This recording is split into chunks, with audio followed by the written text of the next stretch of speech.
Good morning, everyone. My name is Edmond Enriquez, and I will be your teacher for today in multi-grade classes. Our topic is all about storytelling and other cultural strategies. Storytelling and cultural traditions. First, let's discuss about storytelling. Storytelling is as old as culture. So, yung storytelling pala, matagal na rin pala siya. Kung gano'ng katagal na yung culture na meron tayo, gano'n na rin pala katagal yung storytelling na meron din tayo. So, habang nag-exist yung culture natin or yung mga traditions natin, gano'n din katagal nag-exist yung storytelling. So, many societies have long established storytelling traditions. The stories and performances thereof function to entertain as well as educate. So, sinasabi dito yung storytelling is, hindi lang, yung purpose niya is hindi lang to entertain the reader or the listener. But yung pinaka-biggest goal ng storytelling is to educate their reader and listener. Very good. So, ang pinaka-main goal pala ng storytelling is to educate, not only to entertain people.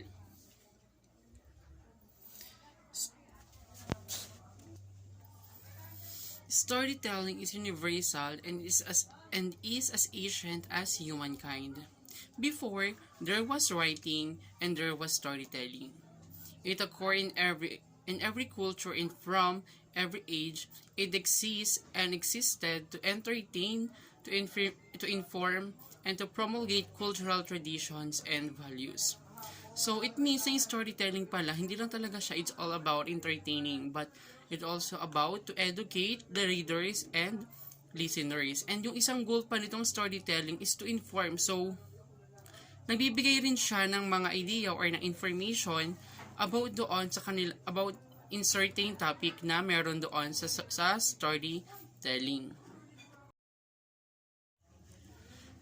And oral storytelling is telling a story through voice and gesture. So yung yung oral storytelling pala is lang siya, using voice. Hindi sila gumagamit ng mga iba't ibang materials, through voice lang makikinig yung mga readers and listeners and sa gesture na ginagawa nung storyteller.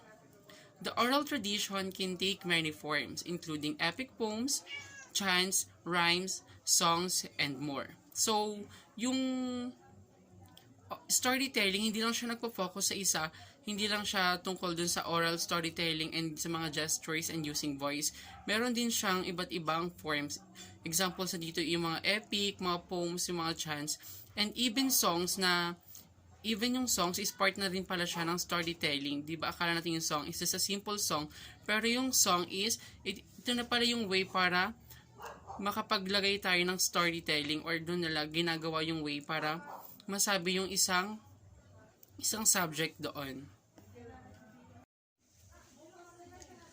Not all of these stories are historically accurate or even true. Truth is less important than providing cultural cohesions. It can encompass myths, legends, fables, religions, prayers, proverbs, and instructions. So, ba't kaya nasabi dito na truth is less important than providing cultural cohesion? Kasi, kapag nagbabasa tayo or nakikinig tayo ng mga storytelling, ano yung usually na ginagamit nila?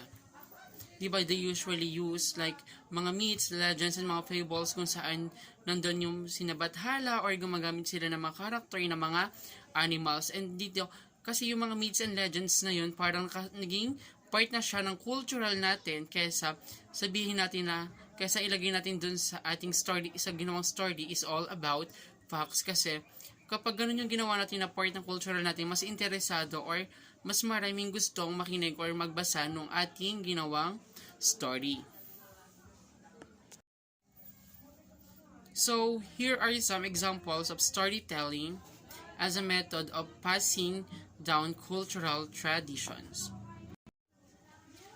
So, first is Choctaw storytelling.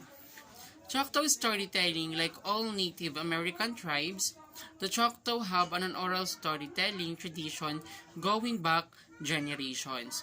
So, sinasabi dito na yung Choctaw storytelling is, ang form din niya na kung paano niya gagawin yung storytelling is through oral and mga gestures. Hindi tulad ng ibang types of storytelling na gumagamit pa ng instructional materials, kung gumagamit pa ng different characters, pero dito is oral lang yung ginagawa nila. So, Choctaw storytelling, their stories were intended to preserve the tribe's history and educate the young. So, yung intention naman itong Choctaw storytelling is to ma-preserve yung story nila, ng tribo nila, kasi yung Choctaw is all about their tribo. Kung ano yung nangyari nung past or nung history, doon nakapaloob lahat sa Choctaw story yung kanilang kwento. And gusto nila ma-preserve yun to educate the young Choctaw.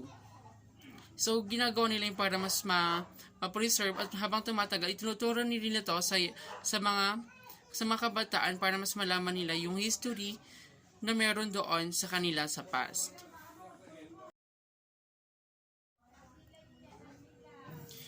For example, the Choctaw oral tradition includes two creation stories. One relates to migration from the west and another to creation from the moon. So, sinasabi dito na yung isang nagawa nila, for example, in west, is na transfer nila or gagawa sila ng bago para makabuo ng bagong story about their culture or about their tribes of history. In addition, the oral tradition includes history as well as the lessons or moral teachings. Many of the Choctaw traditional tales employ animals' character to teach such lessons in a humorous vein. So, dito sa Choctaw is, hindi lang na tinuturo kung paano yung gagawin nila yung oral storytelling, but ito is tinuturo din yung oral tradition, nakasama dito yung kanilang history, and pati kung paano sila magtuturo, kung paano nila gagawin yung pagtuturo ng magandang asal into young people and all teenagers. The Native Hawaiian storytelling. The Native Hawaiian word for the story is mo'olelo, but it can also mean history, legend, traditions, and the like. It comes from the two word mo'o, meaning succession, and olelo, meaning language or speaking. Native Hawaiian stories included the tale of the first Hawaiian who was born from 8 taro root. Stories tell of navigation across the seas. Traditionally, Native Hawaiian storytellers who know history and genealogy were honored members of society. So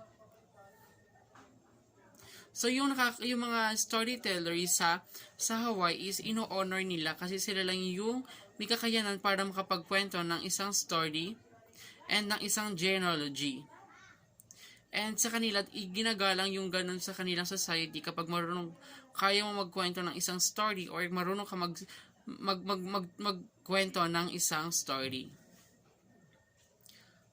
Hawaiian storytelling was not limited to words alone. It include talking but also encompass mele, song, oli, chant, and hola, dance. So, kung sa Choctaw storytelling, ang way nila kung paano sila maghahatid or magbibigay ng isang story is through oral or through gestures. But in Native Hawaiian storytelling, ang kanilang way naman kung paano nila gagawin yung kanilang storytelling is through song, chant, and dance. So, imagine na yung pagsasayaw pala is isang way na rin kung paano ka magkukwento ng isang story. Kasi, kung sa Choctaw and sa Hawaii, ang gumagamit sila parehas ng song, mas madali natin maintindihan. Pero kung through dance, parang hindi gano'n natin agad maiintindihan. Pero interesting pa rin kasi gumagamit yung Hawaiian storytelling ng dance para mapakita yung kanilang story.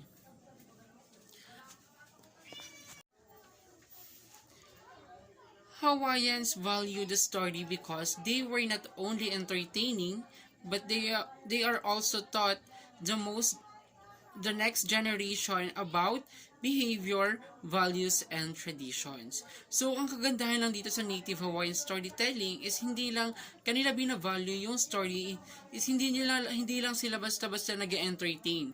But, ang gusto nila, isa din sa goal nila is maturuan yung next generation ng magandang asal, mabuting asal, at yung maituro nila yung kanilang tradisyon na meron sila until to the next generation. And then hanggang sa mapalakas nila yon and mapagtibay nila yung generation na meron sila and yung values na meron sila and yung magandang asal na dadalhin pa nila into the next and next generation. So kaya ang maganda rin pag-aralan or maganda rin tong Native Hawaiian storytelling. So, ito na nag-end yung ating discussion for the day. I hope you learned something and thank you for listening and watching.